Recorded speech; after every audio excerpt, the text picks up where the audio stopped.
more twists and turns in this case that are only confounding the public. We were all shocked as we heard from the deceased Anjali's friend Nidhi for the first time yesterday, as she came out accepting that she fled from the spot of the accident and didn't inform anyone about the fact that Anjali was dragged under a car in front of her eyes. Now there are even more questions emerging on her conduct and her statements. Has she been economical with the truth? Is she attempting to whitewash her own role in the accident, or is she being used to dilute the case against the accused? These are all questions that are being thrown up by the victim's family today and the public at large, even as more and more CCTV footages are emerging and the police is trying to build a watertight case. But there are so many doubts over the circumstances of the accident and the role of the individuals involved. Did the accused deliberately hit the women? Did they know that they were dragging someone? Or were they truly unaware of the impact of their actions? One thing that has become clearer, and that is the role of the police initially. Sources confirmed to CNN News 18 that the police has indeed found lapses on the part of the patrolling teams that night after they received calls on the body being dragged. But what about everything else? Whom can you really trust in this case? Was Anjali a victim of brutal circumstances, or is there more than what meets the eye? We'll take those questions to our experts and guests in just a bit. First, take a look at two new twists in this case today. So there's a CCTV footage that has come to light that shows Anjali's friend Nidhi reach her home. This is that footage. The timing as per the CCTV here is 1:37 a.m. on Jan 1.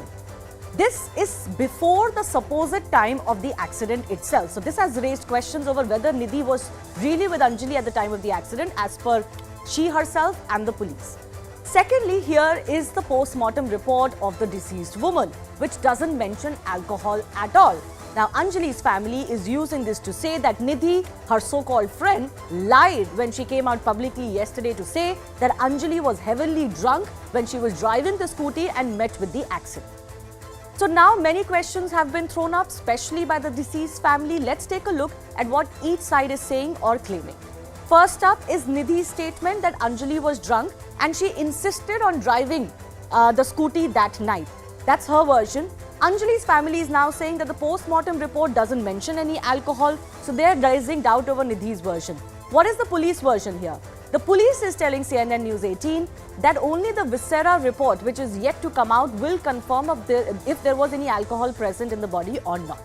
Secondly, another Nidhi statement is that she was with Anjali at the time of the accident. Now, after what has come to light, as I showed, Anjali's family is claiming that Anjali had dropped Nidhi before the accident because of this CCTV footage where the timing is off before the accident.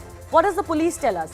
Police are indeed maintaining that Nidhi and Anjali were together at the time of the accident. This is something they had come out and said in public on record yesterday as well. Thirdly, Nidhi's statement is that she left the accident spot and she reached home. Anjali's family is now saying that how did she reach home before the accident took place? That means she wasn't there when the accident took place. What is the police version? The police is telling us that the CCTV timings are off. Nidhi indeed reached home post-accident, which is at around 2:30 a.m. There is in fact an eyewitness who saw Nidhi return home, who has put the time also at 2:30 a.m. Interestingly, this man's version raises the question of whether Nidhi's phone was indeed destroyed enough to be unusable as she had claimed yesterday. Listen. उनने मेरे से मतलब ना पहले तो उन्होंने अपना gate खुलवाने की कोशिश करी, अपनी मम्मी को आवाज मारी, उनने गेट खुलवाने की कोशिश करी तो मतलब गेट नहीं खुला। तो फिर उसने मेरे से बोला निशान तेरे पास सी टाइप चार्जर है? तो मैंने बोला हाँ मेरे पास हैगा। तो उन्होंने मेरे को अपना फोन दिया, मैंने चार्जिंग पे लगा दिया उसका फोन।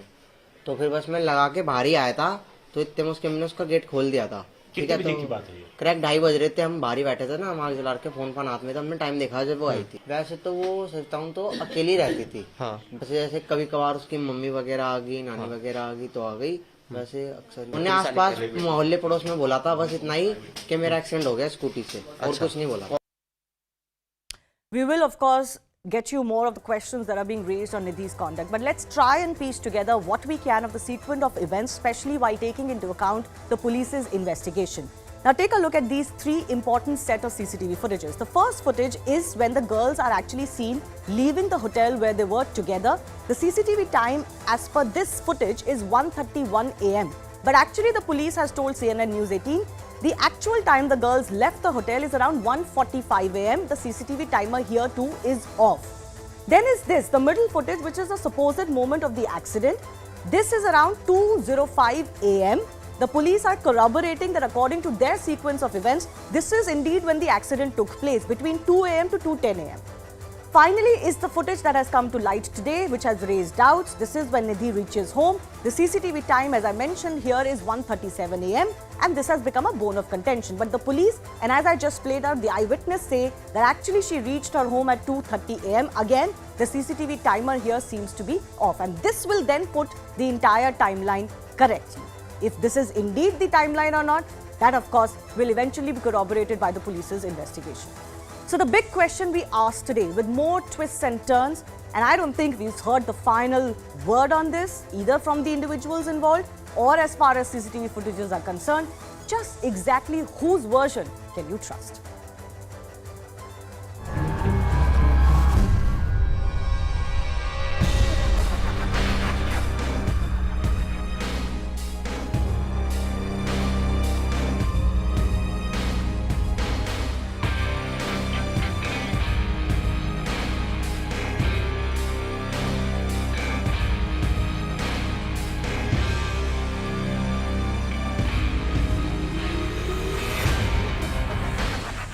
अल्कोहल पाया जाता तो इसमें लिखा होता कि केमिकल वहाँ पर जो है अल्कोहल मिला है। अगर उसमें स्टमक में वो ये कह रहे हैं सिर्फ फूड पार्टिकल मिला है, मतलब कि अल्कोहल कहीं से कहीं तक नहीं था। मैं नहीं जानती निधि को। आप निधि को जानती नहीं है? उससे पहले कभी कोई मुलाकात नहीं हुई? पहले घर पे आए थे तो लेके गए। मैंने नहीं देखा निधि को। ये सारा प्लान उस निधि का है। पुलिस प्रशासन उससे सख्ताई से पूछे कि क्या कर रही है, क्यों कर रही है।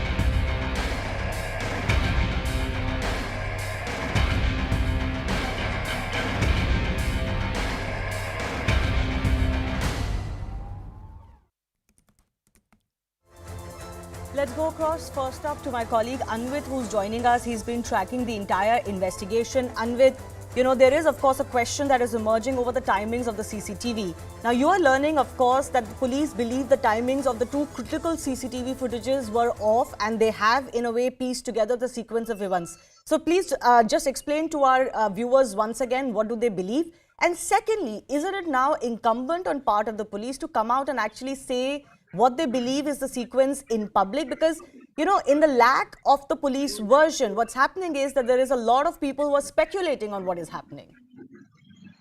Yeah, Shivani, see, there has been a discrepancy in what the police had initially been saying, what the CCTV footage shows, and the statement of the woman who's the sole witness in this entire case. Now, these discrepancies in the first place have risen because police as witnesses only has Nidhi or the four men who were the occupants of the car. Their statement obviously cannot be relied upon because they are the accused in the case and they have been arrested. Nidhi at the same time was drunk at the time when the incident took place, and she and Anjali, what the police investigators have told us, had been drinking at the hotel where they had gone, and both of them were in an inebriated state when this incident took place. Therefore, Nidhi's statement is also not something that police can completely rely upon. That is why these discrepancies have risen. Secondly, the CCTV footage that we had shown, the one in which Nidhi is seen reaching home, the second in which these two are seen leaving the hotel, and the shot of accident that is there. All these three footages have reflect a time, but police have been saying that only the footage that reflects the car in which the slippers can be seen coming out of the car, of the Baleno car, only that is the footage as per them, which falls rightly into the bracket of time which they are saying the incident took place, which is from 2 a.m. to 2:10 a.m. Police says that the CCTV footage in which these two girls are seen leaving the hotel, that DVR was actually 15 minutes slower than the actual time, while the DVR in which the Nidhi can be seen reaching home, that police is claiming that it is at least 50 minutes slower, and that is why the discrepancy in the time has risen. Now, to solve this and to manage to establish the sequence of incident, because none of the CCTV footages have been able to reach the police so far, in which the two vehicles can be seen colliding and the accident can actually be seen happening. So, to establish the sequence of incident, where the police, the only thing the police is left with is to obtain CDR, the call detail records of these two women, and finally find out from the mobile phone operators, that cellular operators, to locate the location of these two women on that very fateful night. That is the only way now to confirm whether these two women were together, as Nidhi has been alleging, and that she fled the accident spot after the two vehicles collided, or it is a story that she has made up. Also, it will help police to find out what was the location of those four men, the occupants, and whether at any time were they together, or it was the only time of accident when all the two women and the four men came together. So the Okay. only way out is the CDR details, and only that will now establish what was the actual location of all these six people at that night. Yeah. Now, Anvit, I know that the deceased friend in this case, Nidhi, whose conduct and statement is coming under question, she's given a witness statement, but witnesses can also be cross-questioned. Do you believe the police will also look into what her statements are, whether they can be taken at face value? You are mentioning that she was also inebriated when the accident happened. That's what the police believes. Then is her version reliable? How are they going to dig deep into her version, even if it may be the case that she is a very crucial link to this sequence of events? She certainly is. She's the only witness basically in the case. Accused statement will not, be counted as a witness, even though they were at the spot, because they will be alleging things that are in their favor. At the same time, Nidhi's statement is also not completely reliable, because her name surfaced only a day later that the accident took place, and her statement was only recorded on Tuesday, while the incident took place during the early hours of Sunday. So after at least 24 to 48 hours later, her statement was recorded, and she was in an inebriated state at that point of time when the incident was taking place. How would she recall time by time incident, how it exactly unfolded in the police statement? So that is something that the police is not completely relying upon, and that is why when we spoke to some senior officials, they say that the exact way out to scientifically corroborate her statement is to check the call detail records and find out what were their locations at that point of night, and also it will help them to find out what at what time did these women reach the hotel, and what time they leave the hotel, what time they reach that particular place where the accident took place, and then when did finally, Nidhi reach home? at what time Finally, exact- Anvit, I have another important question to ask you, which is on the post-mortem report. Now, that's a report. That's not anybody's version. The family is saying there is no alcohol mentioned as far as the post-mortem report is concerned. But is that the final word on whether alcohol was present in the system? No, it's not. What the police are saying, the investigators believe that they have preserved viscera samples from the stomach and intestine of the deceased. And they are saying that those reports are still awaited. Only once those reports are out, it will be finally decided whether this woman had consumed alcohol as alleged by Nidhi or not. Okay. And are there any witnesses to them consuming alcohol? One of them or both of them? See, as going by the initial investigation, Nidhi has alleged that Anjali had consumed alcohol. Nidhi has also confessed that she had been drinking. But to scientifically corroborate it, police will need the medical records. So there are no Viscera samples witnesses will to this? confirm whether Anjali was. I'm assuming that they were consuming this alcohol, if true, at the hotel where they were. Are there no witnesses to it? No, because it was inside a room that they were consuming alcohol. There would be witnesses, but only the hotel staff, which has asked them to step out of the hotel after they got into an altercation. These two women had gotten into an altercation, and that is when the staff asked them to leave.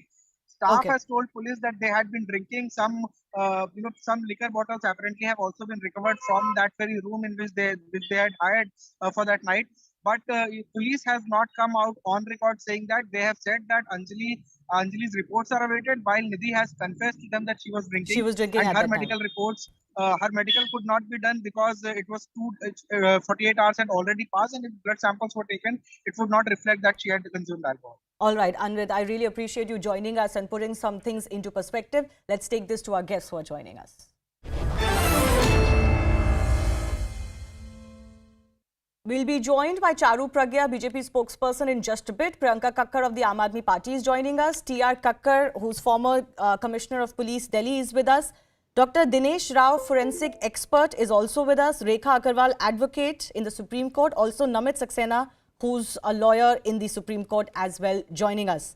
I want to go across to T.R. Kakkar first up. Sir, given everything that is coming to light, the questions that the families of the deceased are also raising, different versions, etc., do you believe it becomes incumbent on the police to now investigate, I'm using that term, investigate Nidhi, and her statements? Because she's a witness in this case.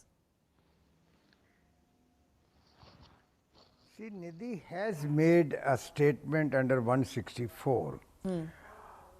Unfortunately, she is flip-flopping on that statement a little bit here and there.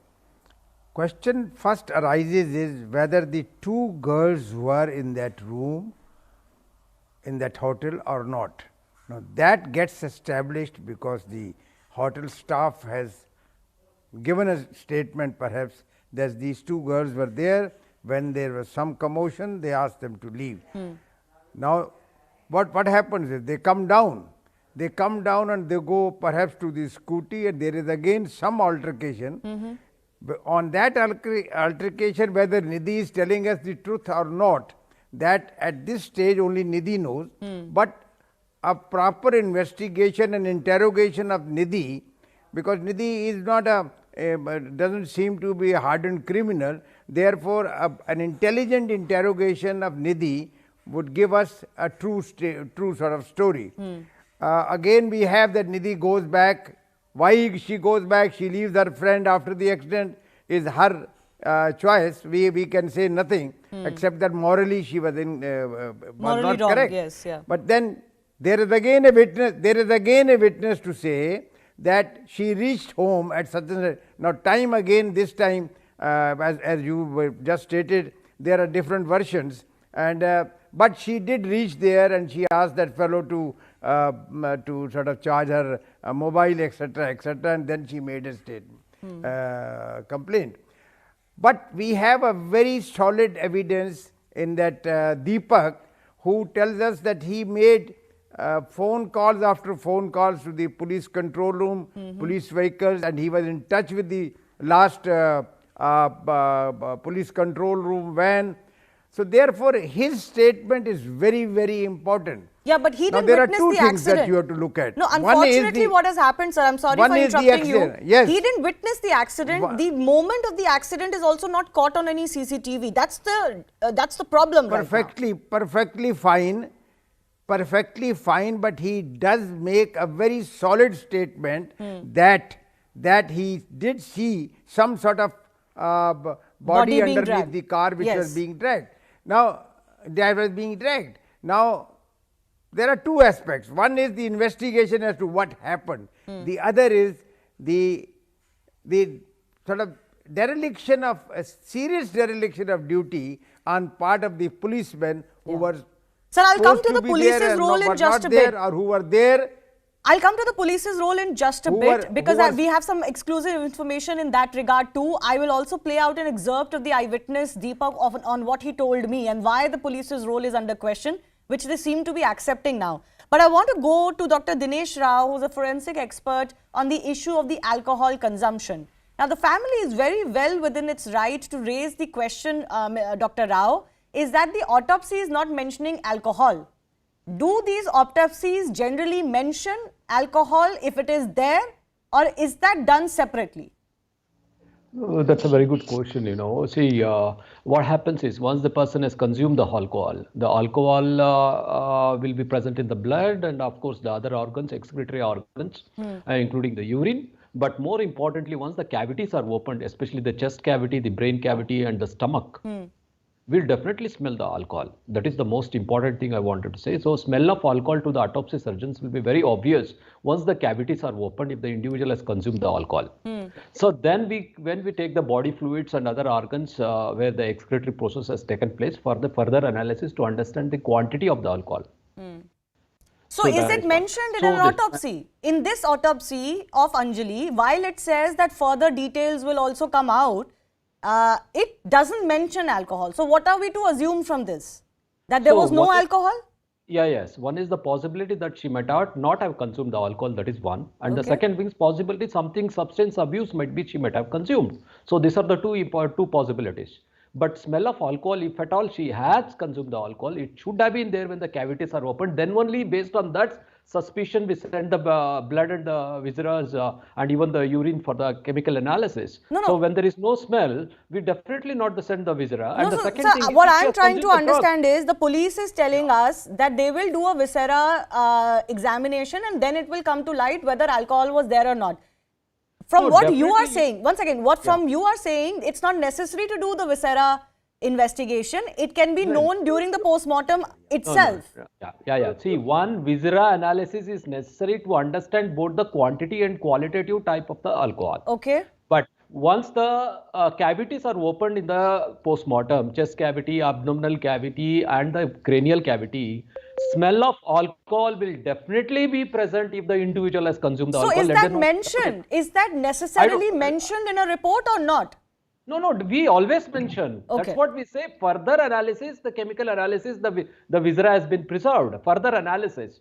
Because No, we but want- it's we can't- strange. It is strange. Yeah. Don't you find it strange, Mr. Rao, that in this case the autopsy didn't mention alcohol at all? What are we to assume from that? That she didn't have alcohol? Yes, we had to assume based on the report. If you go, definitely we had to assume she might not have consumed the alcohol. Okay. But Now that's but very the important. possibility That's very of drug important, and cannot I be go ruled across out. to Priyanka with that, because then that puts Nidhi's claims that Anjali was drunk and heavily drunk into serious question. Priyanka. Shivani, good evening to everyone. Shivani, constantly we have seen I'm glad the former CP also said that there are quite a few flip-flops in the version of the witness and now what we are seeing through the reports. Also, there was a very glaring discrepancy where she mentioned that her phone was destroyed and she couldn't make a call. And then we saw a video today where the neighbor told that she had come to him for a charger in the night. So there are huge discrepancies, and to my mind, these discrepancies, they will lead to an ultimate acquittal of all of these accused persons because the police has failed to collect any medical evidence. Why should they lead to the acquittal of the accused? I don't understand. Why not? Because if the police is basing the investigation based on this witness alone, this witness will not stand in the court of law because she has so many flip-flops. But they can piece together what happened. There is a CCTV footage of these men's cars dragging the body. Yes. So even if, let's say, Nidhi's... her statements that whatever her statements are, it is pointless to discuss them. Whatever is available is only through the CCTV is what I'm saying.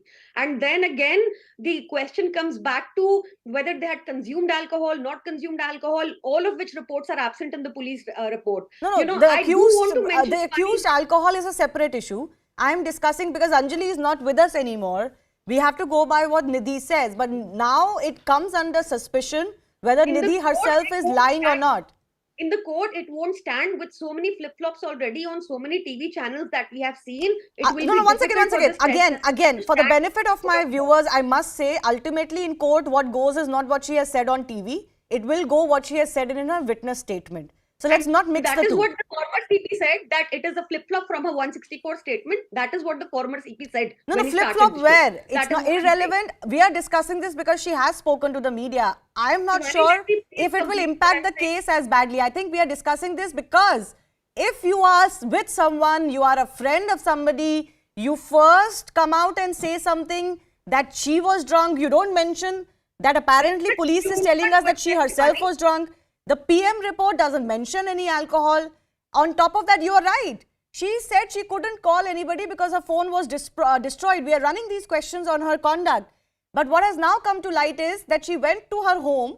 She then asked for a charger to charge her phone and her phone was put on charge. So was it destroyed or was it out of charge? These are indeed questions. Shivani, let me also say this with full responsibility that these questions will lead to the accused not being punished. These questions will not lead there. The questions have to be asked of the police. The questions have to be asked of the government which is manning this police. Because even today we saw a report of one ASI ramming 6 cars when he was in a drunken state. Another head constable setting himself ablaze in Vijay Chowk. There are 2 incidents today that we see, one acid attack and one stabbing incident. There is also the fact that, you know, this police is manned by a party whose Priyanka, I'm not interested in doing party politics. I'm not sure why the Aam Aadmi Party is insisting on doing that. I am discussing the case. I'll discuss larger policing issues in just a bit. I'm going to come to the police's role. I have discussed the police's role. I just don't want to do party politics on this. 1 second, please. These questions will lead nowhere unless you put the No, these questions are important. I'm not sure if that means that the accused will be acquitted. I'm not sure if that leap is fair. But these questions are important. On the question of how seriously can Nidhi's statement be taken, let me go across to a couple of lawyers who are joining us. Rekha Agarwal is with us and Namit Saxena. Namit, my question to you is, if indeed, I don't know how the police will prove it, maybe through circumstantial evidence and some witness report, because no medical is available for Nidhi. If Nidhi was also drunk, what is the value of her statement? Hypothetical question. This is not hypothetical, I'll tell you why. Because the police believes she was drunk at that time. And if she's the sole witness who's also inebriated, what is the legal value of her statement is a very valid question, Priyanka. It's not hypothetical. Let Namit respond. You have to first understand that it is the accused who are on trial and not the witness, who's on trial. Is one. Second, assuming that the witness admits that I was in an inebriated state, when the crime was committed, when the alleged crime was committed, that does not, hamper what evidence she gives in a court of law. Okay. See, the evidence, the 164 statement which she is even giving right now will not be read as an evidence. I'll tell you why. Because there is no cross-examination of this particular witness by the defense counsel at this stage. The testimony which she'll give on oath before the court, the trial court which conducts the trial, because the defense counsel will then cross-examine her on certain points. It isn't cross-examination that it has to come that she was in an inebriated state, and that is for the defense counsel to prove. If the witness then does not admit that I was in a state, under intoxication, that my testimony cannot be correct. So that's what I'm asking you, Namit. The defense will certainly use that. Yes, so see, it is a matter of trial. Okay. First, the accused have to be identified. The accused have to be put, under a charge sheet. The accused have to be charged by the court. It is only thereafter this stage of evidence may come. And assuming, see, at this stage, we can't even speculate that the prosecution will actually use this particular girl as a prosecution witness at all or not. They may not even use it. They may have other circumstantial evidence to connect the dots and, prove the crime beyond doubt. Okay, so, okay. It's speculative at this stage. Okay. But even assuming that, that she was under intoxication and she admits it before the defense counsel in a cross-examination, even then, solely on this reason, solely on this basis, her testimony cannot be shrugged off. There can be other parts. When you read evidence, you can take, statements from evidence and you can discard statements from the evidence as a whole. So, the statements which are valid for the prosecution's case to prove beyond reasonable doubt, that part of the statement can very well be taken on record and read as evidence against the accused. Okay, fair enough. Let me also go across to Rekha Agarwal here. Rekha, in this case, indeed, it could be a little bit of a challenge for the police. You tell me what your assessment is, because the police does not have any means to, they don't feel that there was any intent first. So this is a case of accident according to them. Culpable homicide not amounting to murder. Maybe the charges will be increased, culpable homicide amounting to murder. If it can be shown that the accused willfully dragged the body despite knowing it, then it could amount to murder. Second is, of course, how well can Nidhi's testimony and witness statement be taken? But before I go to Rekha, let me also go across to Charu Pragya. Charu Pragya, you've heard what your political opponents are saying, not just the Aam Aadmi Party, even the Congress Party has come out today saying that, there is something fishy as far as this case is concerned. You've been trying through Delhi police from day one to somehow make sure that the accused are not punished to the fullest extent of the law and their actions. Your response, and also I'll come to the question of Nidhi's phone in just a bit. Yes, your response. Shivani, good evening. And the incidents of the last couple of days have been horrifying. What is more horrifying is the way that new details about the case keep emerging every few hours. I'm following it very closely, and trust me, I have goosebumps. And I think it is really sad that people can play politics over the dead body of this young girl, even at a time like this today. And even if you want to play politics, at the end of the day, I understand Aam Aadmi Party, Congress, काम है politics करना, but what is the end result of this politics? Are you reaching somewhere with politicizing things? Are you saying that because we are being extremely political, not questioning the person who's supposed to answer calls in the PCR van, for example, straight away wanting to question the LG? I think that's not a constructive way of looking at the issue here. Even now on your show, the way Priyanka spoke, I think we are missing the larger picture. We are missing the larger picture. We all understand that there are people pieces of this puzzle which the police needs to put together. We understand that there has to be better supervision while this case gets investigated. We also understand that while the 5 accused are behind bars right now, the court needs to rule against them for them to remain there or to be hung or to get life imprisonment, whatever it is. See, Okay. when something like this happens, there are issues which come up which are societal issues. We have been discussing the presence or the absence rather of CCTV cameras. No, I'm not going to get into that. No, one second. Now, I'm not going to get into that. I'm getting into that and I'm No, I'm not getting Shivani, into please allow me. CCTVs and lighting on the streets for now. No, I'm just Shivani, discussing the case. I do not have time. Responsibly, let me finish. No, I'm moving Nidhi, on also from there. let me Please let me Shivani. finish. 2 more points I want to raise here. One, we understand the police-civilian ratio in India leaves a lot to be desired. That is an issue we need to look at, and we need to look at it from a very constructive point of view, not only because one case has happened today. And the last thing, and this also is a societal problem, why is it that people feel comfortable hiding accidents like this, or if we call it a hit-and-run case, why these 5 people No, I'm were so sorry. I'm not comfortable going into with those hit-and-run? societal reasons. The fact is that there were calls made to the police. There are eyewitnesses who chased the car and did their duty. So please don't give me this lecture about societal issues. Yes, not everybody is a saint in this country or anywhere in the world. But that doesn't mean the police doesn't do its duty. Not everybody is a saint. Are you trying to say that every person who wears a uniform is supposed to be a saint, or if one political party of 18 crore members, for that matter, is responsible for every other employee? No, I'm not saying that at all. I am saying I'm not allowing politicization of this case. But the responsibility of policing cannot be shirked away, and it cannot be put on society at large. I'm sorry. Drunken driving is something that has come out so obviously as far as this case is concerned. Why is it that the police was not checking cars on New Year's night and actually checking if people were drinking and driving? I'm sorry, Pracharu, everything cannot be blamed on society alone. But on the issue of the friend herself, Rekha is back with us. Rekha, the interesting issue that has also come up now is that as more CCTV images emerge, the version of Nidhi, the friend, is coming under question. Now, one of those things that she said yesterday to us, I'm not talking about a witness statement and what she said there, but what she told the media was that she did not call anybody, especially the police, after her friend was dragged in front of her eyes, is because her phone was broken. Now, it could very well be the case. Today, a witness comes and says she went home, asked for a charger. So, the question naturally that comes up is, was her phone truly destroyed? To the extent that she couldn't call anybody. Then, even if it was destroyed, you reach home in the safety of your home, which should have been your priority, you still don't call the police. Is this witness reliable?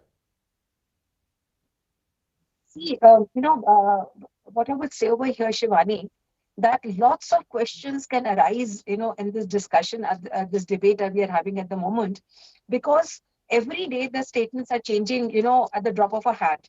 Now, this is a matter which has to be seen from the angle of law as well as from the angle of human psychology. Now, obviously, this girl, Nidhi, as of now, prima facie, she does not appear to be a credible witness. I would not say trustworthy or untrustworthy, but obviously, it is clear that she has been changing her statement, and which I would not use the word friend, that whether she was the victim's friend or whether she was just an acquaintance. But what stopped her from coming forward at the first instance, and why does she change her statement from yesterday to today? So all those things raise a lot of questions. A lot of fingers can be pointed at her, which are going to be used. What I'm really worried about, is that if this kind of behavior or this kind of testimony that is going to be given by any person who the prosecution may or may not use as a witness, in the charge sheet. But if this person is taken as a prosecution witness, then for all we know, as Namit also said, right now, that these things can be used by the accused persons to hope for an acquittal. That what exactly. No, but Rekha ji, how do they get acquitted? I can understand if their charges get diluted, but how do they get acquitted? They can even get acquitted, Shivani, because at the moment, we are not having any evidence with us except for, yes, you do have the CCTV camera, footages which we are seeing on various channels. But as they say, that truth is stranger than fiction. There is an old saying that truth is stranger than fiction. For all we know, tomorrow it can be the murder, it can be a conspiracy, or it can be a very simple case of an accident due to negligence, sheer negligence on the part of the accused, and God forbid, negligence in driving even on the part of the victim. So, if it is a plain simple accident, Yeah, so in which right there now, was no. that's what the police is saying, that this is an accident and it is negligent driving leading to murder. They're not actually calling it a murder. They've not said there was any intent or mens rea or any motive here. So that's what we know. But even as negligent action leading to murder, I don't know how they're going to ever get acquitted of that. Now that depends upon what is the extent of evidence against the accused finally, to prove that the negligence was for such a grave nature that it cannot be pardoned. Accidents happen every day on the roads. Accidents take place day in and day out, on every road, especially in metro cities. But how many people, and people even die in accidents. Sometimes the injuries are fatal. Sometimes they may be superficial injuries, trivial injuries. Sometimes the injuries may be so serious that it can even lead to the death of the victim. But then again, is that injury a deliberate injury? Was it due to sheer negligence? Now, if it is sheer negligence, the negligence has to be seen from A to Z. What is the benchmark? What is the touchstone on which you can say that no, now you have crossed? It's like they say white, black, and there's a middle area which is called the gray area. Okay. So from how do they step from white to the black area, which is what the prosecution would like to prove, that it was a case of total negligence, gross negligence, which cannot be pardoned by any stretch of imagination. Well, that obviously is also established by the fact that the accused dragged the body. Now, of course, they will claim unknowingly for more than 10 kilometers on the streets of the national capital. But on the issue of this accident taking place itself, the fact that the body could be dragged for as long as it was, let me focus on the police's role now. After the MHA asked for an inquiry into the Delhi hit and drag case, the Delhi police has shared a preliminary report with the ministry, and in this report, the police has accepted that there were lapses on part of the policemen deployed at the pickets especially. What has come to light is that as per the eyewitness claim too, the police received the first call at about 3:20 a.m., another call a few minutes later, and a final call informing them about the body lying on the road at 4:11 a.m. But the police search, we are told, was launched only after the third call.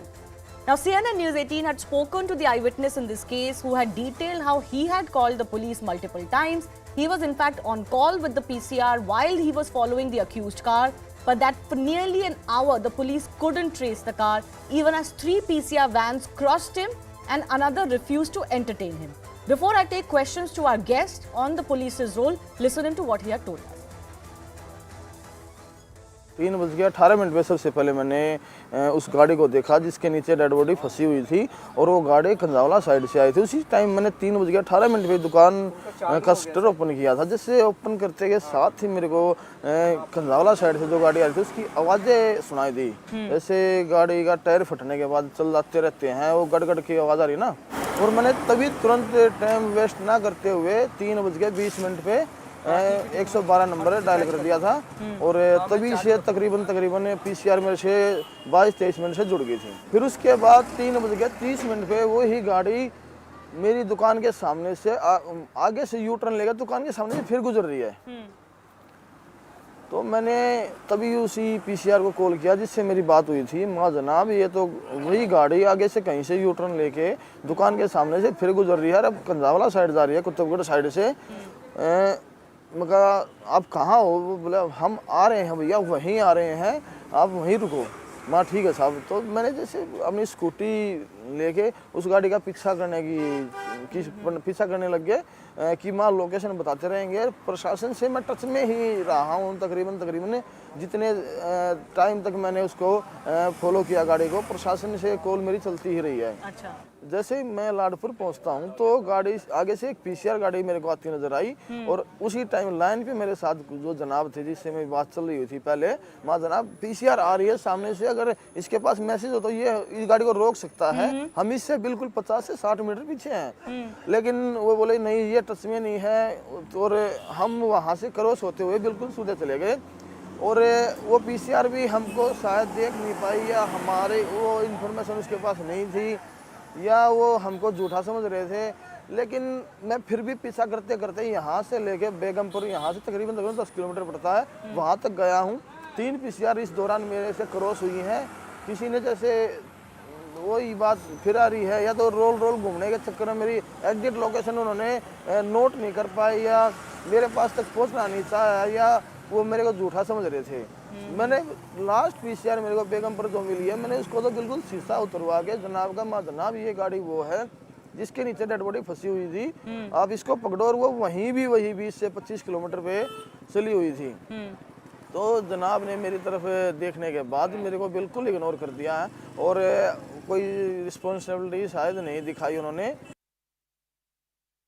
It is clear from that sequence of events, Mr. Kakkar, I'm coming to you, that accountability has to be set on the last person and the cops on the street that night. It is clear that they did not do their duty, and we are being told the police is accepting that there were indeed lapses as far as the search party is concerned. I have no reason to disbelieve the statement of Deepak even 1%. He has been following the vehicle, he has also been sending messages to the PCR. There are two things. To say that there is no police presence, that is not right, because PCR vans were there. It is the serious dereliction of their duty that is to be questioned, and for that they must be held responsible. And I would even feel that if they have reasonably found guilty, even reasonably found guilty of not carrying out their duties as they should have, they should be dismissed under 311(2) of the Constitution. Nobody, but this is provided, and they should be, even if there is little doubt, because such a serious incident has taken place and they did not react to the entire incident. That is dereliction. But that has to be established by somebody. Yeah, and we hope that accountability is set. That's the main issue, because often we see that, such cases come to limelight, and they get brushed aside, eventually nothing happens. Dismiss these people, dismiss couple of them. Some strong action has to be taken. Couple of them who are responsible. On top of that, what has also happened, and Priyanka, I'll bring you in here, because this is indeed a larger question of the police's actions in the immediate aftermath of the accident. There is another footage that has come to light, which is the supposed moment and the street and the location of the accident. Anjali's scooter goes from that location, the accused car comes from the other side, and then a police van is actually crossing that exact location. I fail to understand, how did the police not nab the car and the accused there and then? What is going on? Shivani, there are too many questions. The police has been, you will say I'm politicizing it, but unfortunately it has to be, because the LG is not looking into the law and order. Even this case, Mr. Kakkar is sitting here, respectfully submit that in the condition that the body was found, initially only a 304A was slapped, you will recall. Even today, there have been 2 cases which I mentioned. An ASI was drunk driving and he rammed into 6 cars. Even today, another case happened where a head constable set himself ablaze in Vijay Chowk.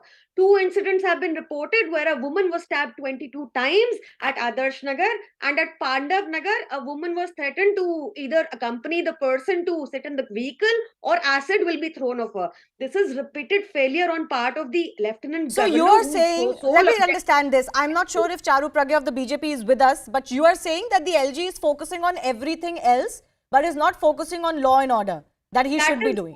that is why this situation is getting from bad to worse, and this is a party which perpetually protects people like Sandeep Singh or Manoj Mittal or No, but your MP charge that the or accused here are being protected, I am not finding enough evidence of that. I am sorry to say, there is a larger question on the police. Against them. There are very little evidence. There is very little evidence against them. That is the biggest evidence. No, but how do we know? How do we conclude the investigation and what the police is capable of doing right now? It's been 3 days since the accident.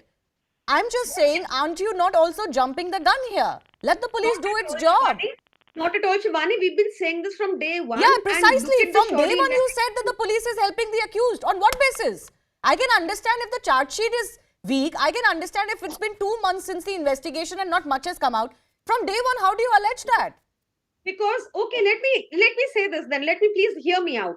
You know, there is a pattern of this government repeatedly. This no, I'm government sorry. garlands Pattern otherwise does not impact this case. No, I'm sorry. I will speak only on this case, on the facts of this case, on the facts of this investigation. Let me talk. Patterns are not legally very sound arguments. That's a political argument. Let me speak on this case. There is a dead body found with the brain matter missing, with ribs completely ghasitoed, with no lungs outside, and the police only goes ahead and registers a 304A but and Priyanka, does not name the I accused had in the cops FIR. yesterday and even till today are saying that the FIR is not something you need to base your investigation on. FIR is registered, things come to light, you do the rest. Now, you can hold the police responsible if they don't do the rest of their job. But on the larger policing issue, one second. On the larger policing issue, let me go across to Rekha for a final comment. That indeed is a matter of concern. And we keep talking about police reforms. Unfortunately, the police is also understaffed. They don't have enough people. They don't have enough technology. They don't have enough motivation. What is the incentive for a police officer to do his or her job correctly is also a big question in our country, given the circumstances in which they work. And we keep talking about police reforms and nothing really happens. Of course, Shivani, it is a very unfortunate state of affairs that given the circumstances, the police, whether the police has done its job properly or not, of course, the report which has been given to the MHA, has not given a clean chit to the role of the police. They have been delinquent. Be that as it may, if the circumstances and the odds are totally against the police, they are overworked or whatever, or they're not sensitized, they come from very rural backgrounds, where unfortunately facing an issue as far as Rekha's link is concerned. But Namit, I'll give you a final minute on police reforms, the role of the police, and also should there be prosecution against these police officials as well if they are found guilty of dereliction. Unfortunately, what we don't see, maybe suspensions, but not actual prosecution and not actual, their jobs being taken away from them. We have to understand what criminal law is. Criminal law is a service that the state to the citizens, you and me and all the panelists included. The first, the state failed in its duty through the investigating agency of the police to first, prevent a crime. Second, now they are, right now failing in, proper collection of evidence, which is, the investigating part, the detection of the crime as well. Because, they have to gather. See, this is now that we give so much time to the police. When the earlier CRPC was there, they used to give 24 hours to the police to investigate a crime, particularly a cognizable offense included. So, on a larger perspective, we see, leave apart all societal aspects, what is the background of the police force, when they are recruited, etc.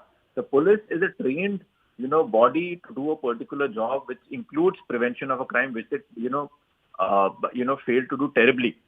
Second, they are also failing in taking it forward. They have to, collect the evidence as quickly as possible. They have to, get prosecution witnesses. They have to seize evidence. They have to, do picketing. They have to collect, for example, a viscera report has been sent. Viscera report will come when it comes, so all these factors, they dilute the crime. Coming to, the conclusion whether this can actually lead to acquittal, I don't, we can't jump to that conclusion, but it is for the prosecution to prove, that it is these particular accused. I've run out of time. Namit, I've run out of time. We certainly do hope that with all the attention on this case, as far as this case is concerned, it becomes a test case.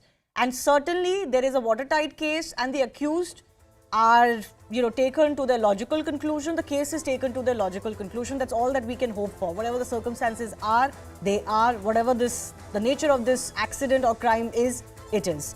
It is unfortunate to say the least. I have to slip into a very short break. A big thanks to our guests for joining us. On the other side, we'll get you some top stories from around the world.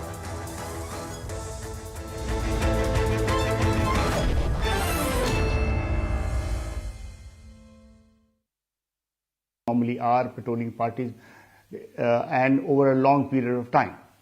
So on the basis of this, I feel that there has been lapses. Shazia Elmi, we've just played out the version of the friend who was with Anjali on that night. She says that they had a fight. Anjali had reportedly drunk. Therefore, she didn't want her to drive the bike. She insisted on driving the bike. And then she goes on and this accident happens. She sees her friend stuck under the car and she does not alert anyone, neither the police nor her family members, nor any passing bystanders. Do you believe that her story adds up? I would like to vilify a friend of the deceased. I think something terrible has happened. And I do believe it would have been very shocking and scary for Nidhi, the person you're talking about. So I won't like to castigate her. I mean, it's understandable that she was scared and what all was happening at that point of time. We saw some footage of how things played out. They had a bit of a scruff. And I understand that she would have said that, I don't want you to drive. I would like to drive myself. Maybe you had something to drink. But I mean, the entire thing is really shocking, I don't know what kind of men are these. And I cannot believe, even if you have music playing or not playing, when you're driving, you would know. You would know. And especially when the car has hit a person, there's a scooty, and apparently it was a headlong shave. Yeah. So you would know. You would know. So I think it's terrible. It's terrible that this happened. No, but the reason I asked you that, and she goes on to say, her phone got destroyed in the melee. Okay, fine, we believe that. She says, I went home. Did you tell anybody in your family? She said, no, I just told my mother that mere saath accident hui hai. Yes, she was in shock, no doubt about it. But put any of us in that position. If we have a friend who is stuck under the chassis of a car and whose body is being dragged out, the least we'll do is, cry out loud, raise an alarm. No, we would not. Many of us would not do that. Some of us would, even if it was not a friend. But many of us would get scared, would not. And a lot of men wouldn't do that. A lot of people won't do that. A lot of family members, to protect their own, would not. To protect themselves, won't. This is the nature of who we are as a people. And I, so I don't want to say, and I don't know how much truth the Nidhi is saying, is owning up to, where her parents are concerned. So, just because she's scared to own up something, because she was part of it, she says, and I heard her correctly, that she learned of it the next day. But she saw what happened. But she also, she incriminates the men. She says she could have been saved. So she doesn't let the men get away. No, fair enough. Look, those men are under arrest. They should, the strictest punishment that the law can afford should be meted out on them. Another girl? Let's vilify the men. Let's talk about the lack of... I agree with that. No one is trying to take away the focus from these brutes, these absolute brutes who, despite knowing that a body was stuck under their car, continued to drive on for a good 10 to 12 kilometers. I want to ask Dr. Anika Mehrotra of the Congress. The point is that over the course of this 2 hours, at 2:04 or 2:05, this accident happens. And then at 3:30, the first set of PCR calls happen. The police reach at 4:15. So a good 2 hours plus, this body was driven around in this stretch in Sultanpuri for 10 to 12 kilometers. The occupants of the car knew there was a dead body. They didn't bother to stop. The police, at least 3 PCR calls went out, and I'll play out, we have a bite of an eyewitness as well a little later on in the program. But at least 3 PCR calls went out, and the police only reached at 4:15, a good 2 hours and 15 minutes later. So, because you see, I feel the tagline of the police, Nyay, Seva, Suraksha, I mean, it doesn't even befit them now. It's unfortunate with such kind of tagline. What kind of performance is this? So it has been happening in Delhi, and I've seen other reporters, sir, who've been to that area and have taken a recce of that area. They say that there are lampposts, but there are no.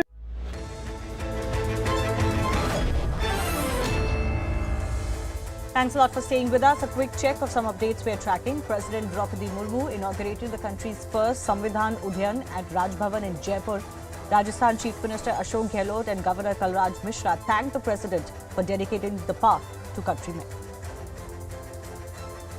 इतने सुंदर और सूचनाप्रद संविधान उद्यान का परिकल्पना करना तथा इसे वर्तमान स्वरूप प्रदान करने के लिए मैं राज्यपाल श्री कल्लाज मिश्रा जी तथा इस कार्य से जुड़ी टीम के सभी सदस्यों की सराहना करती हूँ। राष्ट्रीय ध्वज स्तंभ, महात्मा गांधी और महाराणा प्रताप की प्रतिमा का लोकार्पण करके मुझे अत्यंत प्रसन्नता हो रही है। Captain Shiva Chauhan of the Indian Army's Fire and Fury Corps became the first woman officer to get operationally deployed at the world's highest battlefield, that's Siachen. The Leh-based Fire and Fury Corps tweeted a picture of the officer, calling her feat as breaking the glass ceiling. Anti-Pakistan protests are being held across Poonch district of Jammu and Kashmir. This stir comes against the twin terror attacks in Rajouri that killed 6 people and injured 11 others. Protesters are also demanding beefing up of the security in and around the places where minorities are staying currently. Manipur government's attempt to encourage fish farming has taken the shape of a fish fair. The fair is scheduled to be held in Hapta region of the state. The event will have over 90 different stalls focusing on multiple varieties of fish and fish products. UP is set to get its second elephant reserve considering the increasing number of elephants over the last few years. The new reserve will be India's 33rd elephant reserve, covering an area of 3,000 square kilometers in Lakhimpur Kheri. Jain community is staging protests against the Jharkhand government in many states including Gujarat and Maharashtra. The demonstrations come after Soren-led government decided to turn 2 holy sites, Parsnath Parvat and Tirthraj Samed Shikharji, into an eco-tourism spot. A Russian merchant marine sailor, Sergei Milyakov, has been found dead on board a cargo ship at Paradip port, Ankaraj, on Tuesday. Sergei is the 3rd Russian national to have died in Odisha in the last 2 weeks. Hollywood actor Jeremy Renner thanked his fans from a hospital bed on Tuesday as he continued to recover from 2 surgeries. The Hawkeye actor was injured on New Year's Day near his Nevada home while he was clearing snow from a private driveway. Star footballer Cristiano Ronaldo has joined Saudi Arabian club Al Nassr. The 37-year-old signed a 2.5-year deal with the club for a reported sum of 200 million euros. Ronaldo was officially presented as the club's new signing on Tuesday and is likely to make his debut on January 5. Just days after the residents of Himachal Pradesh rang in the new year, a new winter carnival is now being celebrated in Manali. As part of this, Kulvi folk dance was organized at Mal Road in Shimla district. Several women of the Kulvi community participated in the dance along with tourists visiting the city. Manali mall road में हम अपना नृत्य दिखा रहे हैं कुल्लू का जो हमारा कल्चर है वो दिखा रहे हैं और हम ये बताना चाहते हैं कि हम यहाँ की औरतें भी बहुत ज़्यादा सक्षम हैं। हमारी कुल्वी नाटी पूरे विश्व में जो है वो बहुत भिन्न मानी जाती है और इसके साथ ही जहाँ गिनीज वर्ल्ड रिकॉर्ड में भी हमने अपनी नाटी जो है दशहरे में दर्ज करवाई है 2015 में। सामूहिक रूप से नाटी का प्रदर्शन किया है। हमारे इसमें पहनावा, आभूषण, डाठू सब आभूषण इसमें आते हैं। And finally, I leave you with a Buffalo, New York couple who used a chisel and hammer to save 16 seagulls stuck in ice in LaSalle Park on Lake Erie after the deadly snowstorm hit the city. Thanks a lot for watching.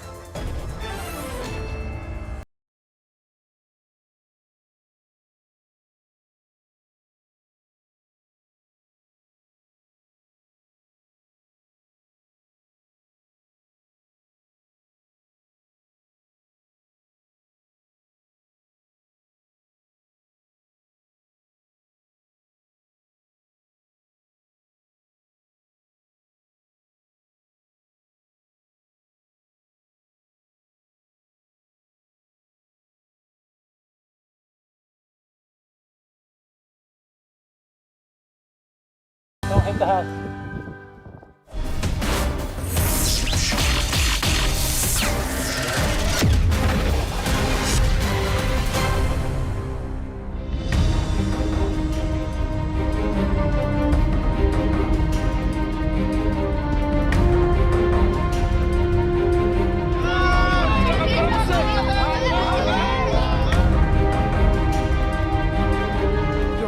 फैसला है ये स्वयं उसका फैसला नहीं है, ये दबाव है उसके पीछे। निगम ने 2016 में ये कहा कि ये हमारी प्रॉपर्टी है। आज 2022 में निगम क्यों मने कर रहा है कि हमारी प्रॉपर्टी नहीं है? इतनी विधवा है, नहीं दो बच्चे, एक बच्चे के, इतना जुल्म का अंग्रेजों ने भी नहीं कहा करा। इनका कोर्ट का जो भी फैसला है, जाहिर है हम सब कोर्ट को मानने वाले लोग हैं, कहीं ना कहीं पैरवी में कमी रह गई, जिसकी वजह से ये सब कुछ हो रहा है।